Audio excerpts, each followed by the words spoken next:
I'm here at Wind Cave National Park in South Dakota. Wind Cave is the third longest cave in the United States and the sixth longest in the world. The craziest thing about Wind Cave is that all of its 162 miles of passage, as of 2023, exists within 1 square mile of surface ground. It is the densest cave network in the world. That is, if you take a big cube of the ground here, it has more cave in that cube than any other area in the world. Among cave enthusiasts, Wind Cave is best known for its collection of a cave feature called boxwork. 95% of the world's boxwork exists within Wind Cave. Boxwork begins its life as a series of fractures in the limestone bedrock that is found around here. These fractures over time filled up with calcite and other minerals found in groundwater and became hardened plains within the limestone.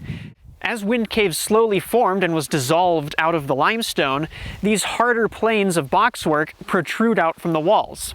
They're so common in some areas of the cave that entire walls are made of tiny little boxes of intersecting fracture planes. Other common features in the cave are cave frost and cave popcorn.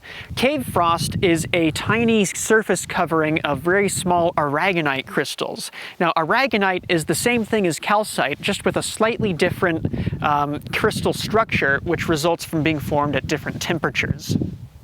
So why is Wind Cave so long? Well, it is exploiting pretty much those same fractures that the boxwork is found in, just on a much larger scale. All of these intertwining cave passages follow 2 or 3 distinct alignments that match up with regional fracture patterns in the bedrock.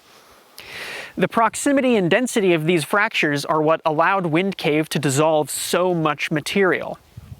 Now, the reason Wind Cave got its name and became famous over 120 years ago is because the small natural opening, which is just about this big, blows air out of it constantly.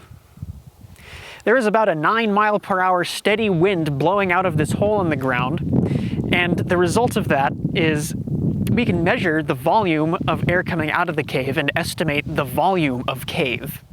Wind Cave is what's called a barometric cave, which means the inside of the cave has the same air pressure all of the time.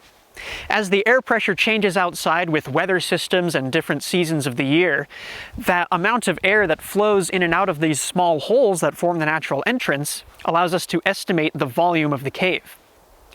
Using air measurements, we've calculated that the 162 miles of passage constitutes only 9 or 10% of the entire cave volume that blows out through that hole.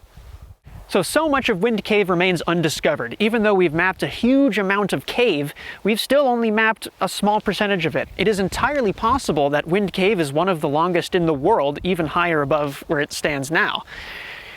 There is so much cave that exists, so many fractures that are even too small for people to explore, that Wind Cave will never be completely explored. And for that reason, it's a national park and is one of the more exciting places in the United States' cave systems. This has been Better Geology. I'm Andrew Dunning. Thank you for watching.